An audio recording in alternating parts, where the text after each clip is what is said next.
of, obviously, we're not a huge fan of Iran here, but if they're saying that they won't, the Strait of Hormuz will remain closed until Trump tells the truth about Epstein Island, kind of fucking huge. Oh yeah, Cindy McCain. Epstein was hiding in plain sight. We all knew about him. We all knew what he was doing. So why didn't you say anything? Ma'am, why didn't you say anything? Please explain to me why you wouldn't say anything. Yeah, he's not having a good time in Iran. And Qatar is freaking the fuck out as well. Which I'm not surprised that Qatar is freaking the fuck out. Negotiators rushing to Iran, scrambling to tamp down hostilities and salvage peace talks amid the latest explosion of violence. It comes after that shocking new Wall Street Journal report on a new plot to kill President Trump. Retired. Oh yeah, that bullshit. Iran's never gonna kill President Trump. Where's the? Hold on, let me find it real fast. Here it is. This bullshit. We'll get back to that clip. So there was a report that said, oh, well, Iran, they want to kill Trump. Yeah, dude, they're not going to. No country in the world pretty much could kill the U.S. president. Is under fire after Zoran Mamdani's International Affairs Commissioner reportedly made plans to meet with Iran's UN ambassador earlier this week. Mamdani was asked about. Yeah, shut the it's not what we're talking about. Top Mamdani official plan meeting with Iran's UN ambassador. Yeah, because he's trying to fucking salvage this shit, dude. Here it is. Trump tells the Post he's left instructions should Iran assassinate him. Bomb threat at levels never seen before. The only thing is I've left instructions if anything happens to literally bomb them at levels they've never seen before. I hope you'll miss me. So if they kill, Trump is saying, if they kill me, eviscerate all the innocent people living there. The focus is always on our city and our relationship. The commissioner recognizes that this was made an error, and we're working on a new process in terms of new meeting requests. A new process? What about competence? Well, this comes as the Wall Street Journal reports Israel warned the U.S. that Iran hatched a new plan to assassinate President Israel warned the U.S. Yeah, because we can just trust Israel on this. Trump. Iran has repeatedly vowed to retaliate against our president for ordering the killing of Iran's revolution. No, not just that, also bombing civilians. Revolutionary Guard General Qasem Soleimani. President Trump reiterated that this week. They've been in trouble for 47 years, and we took out their first set of leaders. We took out their second set of leaders. They want to take out the U.S. leader, me. I'm on every list. I saw things this morning. They've always wanted to eliminate a U.S. leader. It's never going to happen. Iran knows that it's not going to happen either. Like, they're not stupid. They know they can't do that. They're going to say it and posture it, but they're not, like, they are not ever going to be able to actually do it. Iran is not a powerful enough country. I, couldn't even think of a powerful enough country. Like, maybe China, but, why would China do that? That would just disrupt economic relationships with every country in the world. They would have no reason to do that. And Iran doesn't have the strength to do that. Not even in a million years. The president is such a safe position, and that's why it's you always got to look at attempted assassinations of Trump with a little bit of skepticism. Love his piss tie. Yeah, his tie does look really fucking ugly, dude. Dude, it's one of those things. It's he saw Mamdani got drip, and then when he stopped seeing Mamdani as often, he lost drip. Isn't Fox News no longer recognized as a news channel, as an entertainment channel now? Yeah, so is CNN. They're both shit ass fucking news organizations. And so far, I guess I've been a little bit lucky, but that maybe doesn't last very long. The president told the Post today, quote, I've left instructions, if anything happens, to just literally bomb them at levels that they've never seen before. Rebecca, it's so... Trump is doing the fucking man, or the high school kid thing where it's well, there's a school shooter, then I'll be the one to save the school, and I'll have to sacrifice myself, but it's okay, because I'll be the hero. No, shut the fuck up. So frightening to even discuss this, and I can't even wrap my brain around it. But let's go back to New York City for a second. You have to be a pretty special form of, I'd say, incompetence and blindness to have that happen under your watch. Well, okay, except that according to the City Journal, who saw some internal messages from this commissioner to Mamdani's internal staff, that they were to take meetings with foreign leaders who, quote, are in political alignment / leftist. And so my question is, why did they Iran, the traditionally leftist country, not the authoritarian right-leaning theocratic dictatorship. They think that the Iranian regime is in political alignment or leftist with them, when, yes, the Iran regime is firing on commercial shipping. They're also firing at Americans, at American warships, at Americans' base. God, dude, Fox, we have, like, I know I said this a couple times now, we should never allow any news organizations like Fox from ever growing again. Like, you should not be able to have this amount of money about just being disingenuous. It's not a difference of opinion. It is just lying. Like, I think, yeah, you can have differences of opinions. Like, I like disagreeing with other leftists about how to run the country best, because obviously at the same time, we all want the same thing. And a lot of centrists are like, well, right and left people want the same thing. They just want the country to be better. No, right people on the right genuinely want people to die and lie constantly. Constantly, people on the right want to murder minorities. East overseas in Kuwait and Bahrain and Saudi Arabia. And so this is outrageous that this is something that the Mamdani administration was seeking to do. And also, of course, we know that New York has been really struggling with anti-Semitism. And this is something that has been really important to Mamdani. He has been fueling this anti-Semitism and has been very... Oh, yeah, Mamdani, the guy who has nonstop said anti-Semitism is cruel and evil, and that he's put larger budgets than Cuomo ever would into fighting anti-Semitism. Anti-Israel. So the whole thing is very concerning that the Mamdani administration would have any interest in meeting with an Iran official. Yeah, Ari, walk us through the concerns I'm not surprised at all. Try to help negotiations? Are we fucking, like, serious? that the White House would have to with your experience. Involved in New York in the meeting? Yeah. Well, first of all, I totally believe Mayor Mamdani. I'm certain that his commissioner for international affairs, he was going to meet with the Iranians to help them find the best bagels in New York City.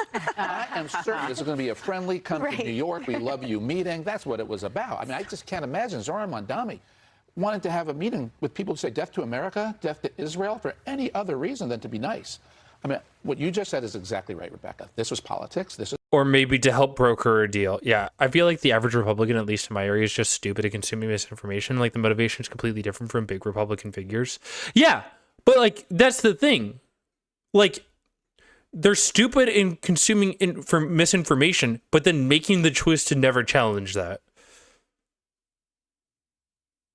I'm sorry, but it does take a choice to challenge. It's still a choice to not challenge your views. Anyways. U.S. Marine Corps Major General Arnold Punaro is CEO of the Punaro Group, and he joins me now. General, we're spending a lot of time together. Last night on Special Report, this afternoon on our program. So no surprise that the Iranian regime has got a plot to kill President Trump, because take a look at this. This is during the funeral ceremonies for the Ayatollah. Yeah, they've been doing this for years. They've been doing this for years. This isn't new. Hey, Trump, we will kill you. I mean, that's pretty obvious. But listen to what President Trump told the New York Post. He left instructions, apparently, in case Iran was successful in this endeavor. He said, I've been on their list for a long time. That's what we're dealing with. The only thing is, I've left instructions. If anything happens, to just literally bomb. I don't even know why he would say this. Because Trump isn't the type of person to give himself up or, like, get fake assassinated so Republicans can just bomb Iran to the ground. Trump is not that dedicated to his movement. Not even close. Them at levels that they have never seen before. And I'm sure that that's something that the U.S. would make good on. But, I mean, why are we even talking to these people? John, I would say there's been a history of the Iranian leadership and the Iranian people making threats against our presidents and our leaders. This, to me, is very different, and it's much more serious. And the reason... Why?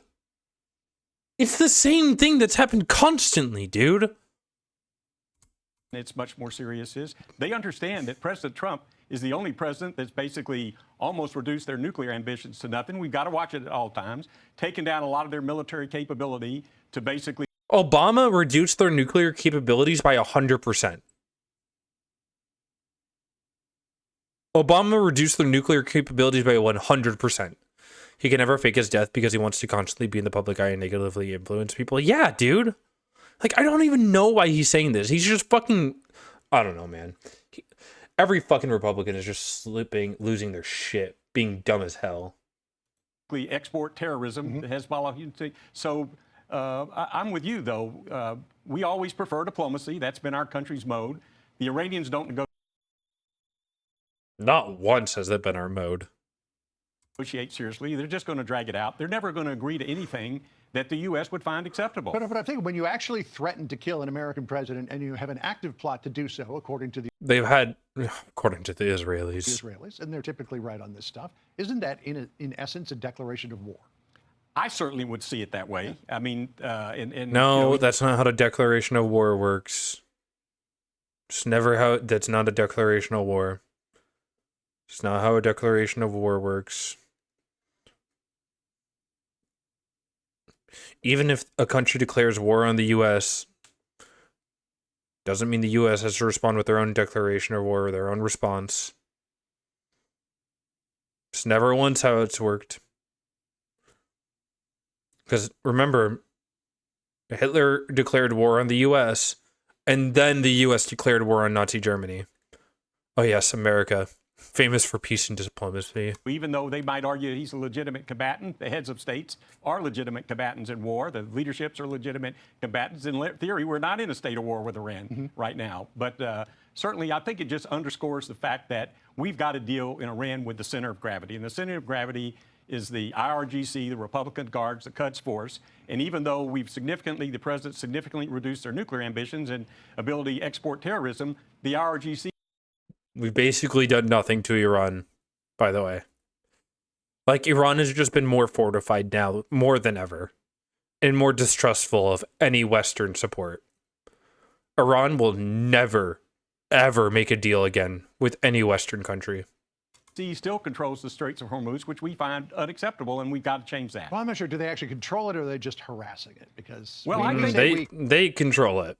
control it. If you look at the flow, the slowdown in the flow, because the people, the insurance companies and the people that own those big tankers, they don't want to be hit by even a simple drone. So We're still getting a bunch of ships through, though, even if they're well, going through dark. you know, and I think our Navy could, and our capability could help that flow. But I think the president should take a lesson from his highly successful takeout of the. Oh wow! Okay, so we're advocating for let's bomb the rest of the country to the ground. Yeah, dude. I always forget how aligned Fox is with Benjamin Netanyahu. They are so fucking aligned with this motherfucker that they will do anything. They'll say anything to try to get Trump to actually bomb him or bomb Iran. Because they just want that, man. They would make so much money off of that. ISIS caliphate, you know, during his first term, and use some of those same things. You shut down their funding, you take out their leadership, you took out al-Baghdadi. We can work with our Israeli partners. You basically take out their training areas or cantonment areas. It would be difficult, it would take time, but that's the only thing that's going to fundamentally change the outcome in Iran. So you mentioned that the IRGC is the center of gravity in all this, which brings me to this point. This is what the president put out on True Social regarding resumption of talks. The Islamic Republic of Iran has asked us to continue, quote, talks. We have agreed to do so, but the United States has stated to them in no uncertain terms that the ceasefire is over. So we're going back. He just said it was like 2 days ago, man. Oh my god. I'm sad I was right. This is never gonna end. This is more forever war. We stopped the forever war, and yes, it went badly under Biden, and I don't like Biden. And then we immediately started a new one with Trump. And they, like, why the fuck would you ever do this to Iran? Like, this is the dumbest military decision you could ever make. Because Iran has this access to the Strait of Hormuz, Karg's Island, a global shipping. They have so much control over that area, and they're a fortified country. Like, come on, dude. Back to the negotiation well again. And Ceasefire is just a buzz term at this point. Yeah. I'm wondering, at what point does Einstein's theory of insanity kick in? That you keep doing the same thing over and over again, expecting a different result? Yeah, I mean, what is it, the saying, the second kick of the mule? Look, it's not going to yield anything. We should basically let them go on vacation. Our negotiators go on vacation. Unfortunately, you know, it's poorly written. It tilts towards Iran. So we're actually starting off on the wrong foot. So I personally don't think the negotiations, and never thought from the outset, were going to yield anything that we would find acceptable. Yeah. All right. Well, we'll see where we go. We're taking another kick at the can here. Hopefully nobody's kicking the mule. No. Yeah, I don't know. I don't know, man. They're a bunch of fucking morons. Bunch of fucking idiots. No one in this administration can do anything ever. And we're gonna be stuck in this like war with Iran, by the way, for like a year minimum. It's gonna be a year and then some, and then maybe someone that's not Trump.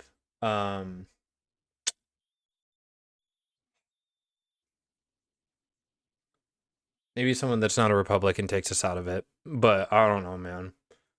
That Strait of Hormuz will now forever and always be under the direct thumb and pressure of Iran, which isn't a good thing. Again, we're not a fan of Iran here. Iran's a pretty fucking evil country. And they're going to want to take control of that and have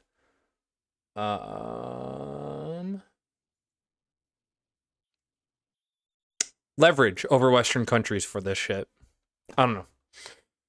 Oh, thanks Trump. Thank you, Pookie.